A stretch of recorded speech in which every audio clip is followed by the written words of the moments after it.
So there's this great anecdote of it was Jeff Bezos who was doing an interview, and the reporter asked him something to the effect of, "What do you think is going to change in the industry?" Something like that. And Bezos gave a really thoughtful answer. He says, I don't spend a lot of time thinking about what's going to change. I spend most of my time thinking about what's always going to stay the same." And the reporter is like, "What do you mean?" And so Bezos explains, there's no scenario where 5 or 10 years in the future, someone's going to call me up and say, "Jeff, I love Amazon. I love it. I wish the prices were higher." It's like never going to happen. People are always going to want lower prices.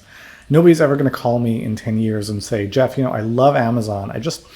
I wish it took longer for stuff to arrive at my house," right? Never going to happen. Same thing with selection. People are never going to say, "I love Amazon. I just wish there were less options to choose from," right? People are always going to want lower prices, faster delivery, and better selection.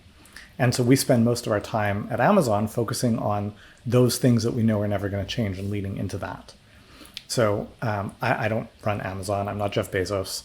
But I do teach coaches, consultants, and experts how to monetize their expertise, how to monetize their gifts. And so what's always going to be true in that area? Well, transformation is something that people are always going to care about.